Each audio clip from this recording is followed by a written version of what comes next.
BRUCAST is back, baby. And through us chatting about this, she actually found her song that is her theme song, her anthem for her business now. It represents everything that she wants to achieve herself in life. And it's like she plays it. Every time she has a networking event, she plays that song first up.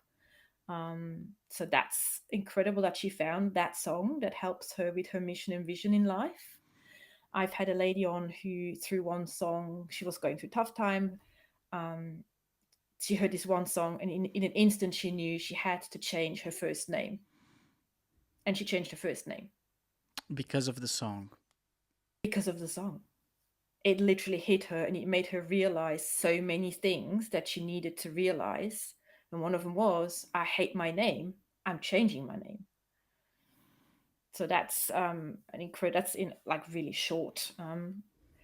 I've had a guest on who male who was suffering from severe depression, suicidal, admitted himself to hospital and clinics and whatever. And there's one song that helped him in his healing process. Obviously, not alone, it's combined with other things, but that was one song he listened over and over when he went for a walk to help him with out of his depression. Which song? Um, oh my God, it's a Christian band, and I can't remember the name of them to be honest. I would have to look it up. But yeah, it was a Christian band, and apparently that just literally pulled him out and helped him when when he was out walking. Um, and I've had a lady on who she was herself very ill when she was growing up, tumors, operations, whatever else, and now she's working with teenagers to help them write songs, to process their emotions and help them become adults. So there's you know these are just a few examples of how people either use it for themselves or how to help others just by using music. And I should actually cross out the word just.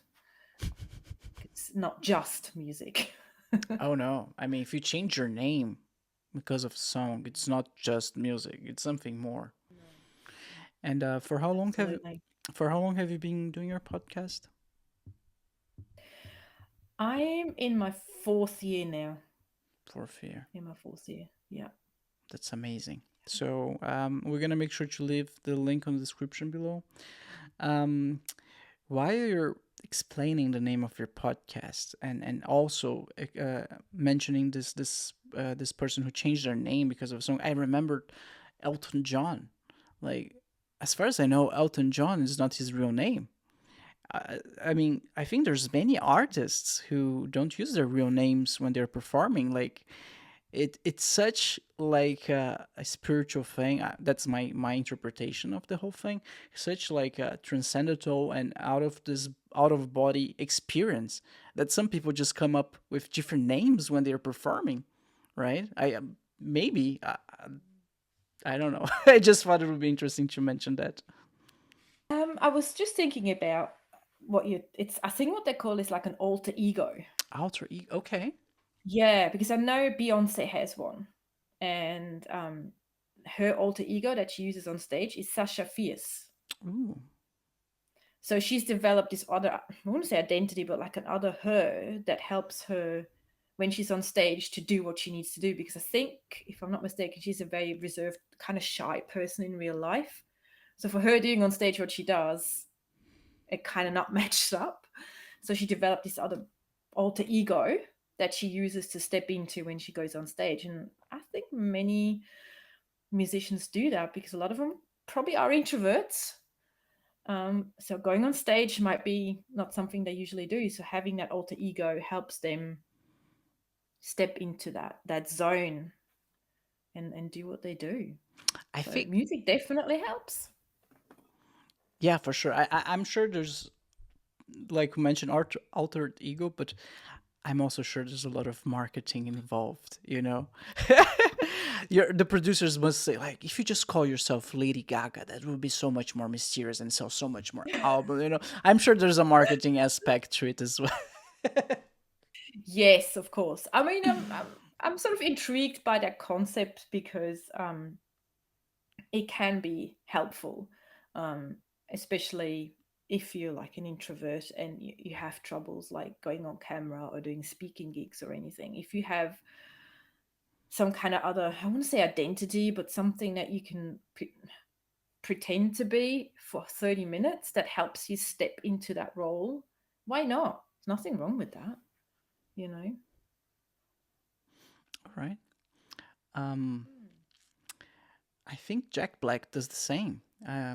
He Oh, was, really? yeah, he was asked once, how comes, like, every time he's on camera, he's just like giving 100, like, not even 100, 1000% of him. Like, he's just dancing and sweating and screaming. And, like, I think someone asked him, like, how can you, like, he's old, like, he's not old, but he's like on the older side, right? He's getting there. Mhm. And how can you do that? Like, that's just, there's so much energy into it. It's like, bro, no. Like, the rest of the day, I'm super chill as a capybara, you know? I'm just putting, I just save all that energy to put a show when the cameras are on. That's all, you know? And Mm, so he's smart. I'm not sure if yeah. it's even another, it's a persona or he's acting, but Mhm. he saves up, you know, his energy. It's something he plans just to use in a part of the day. So So he's very aware of his energy. yeah, yeah, Interesting. yeah. Yeah, that's interesting. Yeah, because I did see him live once when he supported the Foo Fighters, and he was a maniac. Did you watch? So what? When was that? Oh my God, that was a few years ago. Well, a few years ago. When was that? The Foo Fighters, oh God, they've been here so many times in Australia, but it wasn't one of their tours. They were supporting act, like special guest. Um, Probably about, oh God, I don't know, 6 years or so ago, maybe. I don't know. I can't remember which tour it was, but yeah, they were crazy. I just stood there. I'm like, is that the actor that I know from his movies? And I didn't know what to expect because I didn't know his music to start off with. So I was like, chat, what? It was interesting. It was interesting. Not my cup of tea, but Yeah, it was all right. oh man, I'm a big fan. I think so. His band's called Tenacious D, right? That's And right. yeah, Thank you. they were performing here in August last year in Germany. I was so pissed that I couldn't go. Oh damn, I love the guy. He's amazing. Hmm.